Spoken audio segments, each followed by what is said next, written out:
आज हम लोग ब्रांच अकाउंट के बारे में जानेंगे। ब्रांच क्या होता है? तो जब बिजनेस स्टार्ट करते हैं तो छोटा सा बिजनेस जब होता है मेरा स्मॉल स्केल पर, तो उसका मार्केट जो है मेरा जो है लोकल होता है, लोकल ही बेच लेते हैं। जैसे जैसे हम क्या करते हैं बिजनेस को बढ़ाते हैं, तो बढ़ाने के साथ हमको मार्केट की आवश्यकता होती है, और मार्केट हो जाती है तो वहाँ पर फिर हमारा बेचने वाला व्यक्ति भी होना चाहिए। तो बेचने वाला व्यक्ति होगा तो वहाँ पर जो है हम माल को सप्लाई करते हैं, वो व्यक्ति वहाँ बेचता है। तो बेचता है तो व्यक्ति का जो है उसको कैसे बेचेगा, कितने पर बेचेगा। तो ब्रांच अकाउंट के अंतर्गत जो जब हमारा बिजनेस बड़ा हो जाता है तो अपना ब्रांच जो है हम अनेक राज्यों में, अनेक देशों में खोलते हैं। तो खोलने के बाद जो है उस पर मैनेजमेंट एंड कंट्रोल को रखने के लिए हेड ऑफिस क्या करता है, जो मूल्य है उसका निर्धारण करके तब जो है ब्रांच में वस्तु को भेज देता है।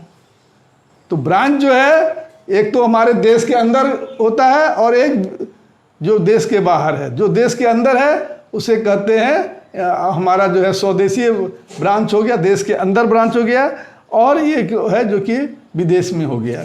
तो हमारा जो है देसी शाखा और विदेशी शाखा, देश के अंदर जो शाखा है यानी ब्रांच है उसे हम देसी ब्रांच कहते हैं, और विदेश में जो है विदेशी शाखा है। तो देश के अंदर में जो ब्रांच है उसमें जो है ब्रांच में जो है दो तरह का ब्रांच होता है। एक ब्रांच जो कि फुल्ली डिपेंड होता है एचओ पर, यानी हेड ऑफिस पर। जितना माल भेजेगा उसी को बेचना है, जो प्राइस फिक्स करके भेजेगा उसी पर बेचना है।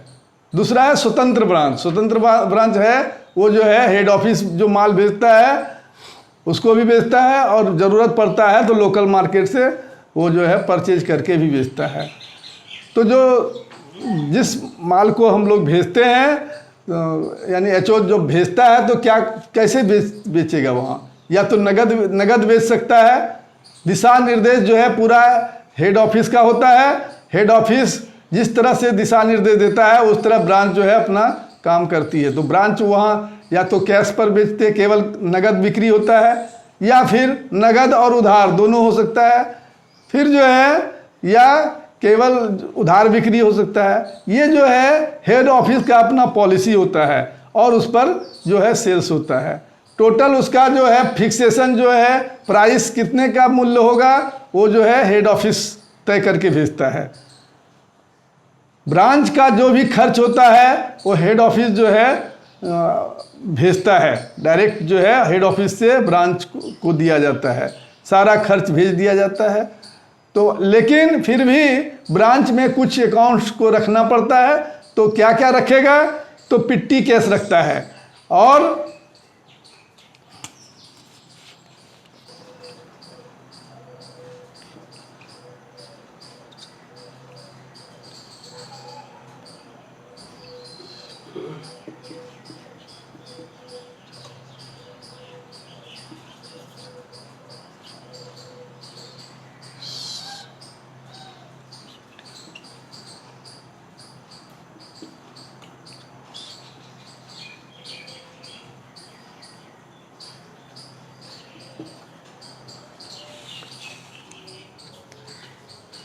तो ब्रांच में जो होता है क्या क्या रखता है, पेटी कैश बुक रखता है, कैश बुक रखता है, और स्टॉक रजिस्टर रहता है, कितना माल जो है बचा हुआ है, और कस्टमर का लेजर होता है, कितने कस्टमर को आप उधार बेचे हैं उसका लेजर होता है। तो हेड ऑफिस जो है वो सारा माल जो है भेजता है ब्रांच में। अब कई ब्रांच है तो सारा ब्रांच अपना अपना अकाउंट रखता है, और हेड ऑफिस जो है हर एक ब्रांच का लेजर रखता है, और सारा का अलग अलग हिसाब करता है, सबका प्रॉफिट और लॉस निकालता है। फिर हेड ऑफिस जो है सारे ब्रांच को मिला के अपना एक जनरल प्रॉफिट एंड लॉस बनाता है। तो ये जो है जब जहाँ पर ज़्यादा उत्पादन होता है वहीं ब्रांच रखेगा, जहाँ छोटा उत्पादन होता है वहाँ ब्रांच की ज़रूरत नहीं होती है। सारा माल जो है ब्रांच भेजता है। तो इसमें जो है सबसे पहले ओपनिंग स्टॉक होगा, तो ओपनिंग स्टॉक होगा, फिर जो है उसको माल सेंड करते हैं, और फिर वो जो है माल जब सेंड करते हैं तो और कुछ माल जो है अगर मान लीजिए कोई ब्रांच है वहाँ पर माल कम पड़ रहा है, दूसरे ब्रांच में ज़्यादा माल है, तो एक ब्रांच को आदेश देते हैं कि भाई ए ब्रांच है और बी ब्रांच है, ए है और बी है। ए के पास ज़्यादा बिक्री हो गया और माल शॉर्ट कर रहा है, और बी के पास माल अभी उपलब्ध है, तो हेड ऑफिस जो है ए को आदेश देता है कि भाई बी को आदेश देता है कि ए को माल सप्लाई कर दीजिए। और जो है तो ये जो है एक ब्रांच दूसरे ब्रांच को भी माल सप्लाई कर देता है। एक तो डायरेक्ट एचओ से आता है, दूसरा एचओ के आदेश पर एक ब्रांच दूसरे ब्रांच को भी माल दे देता है।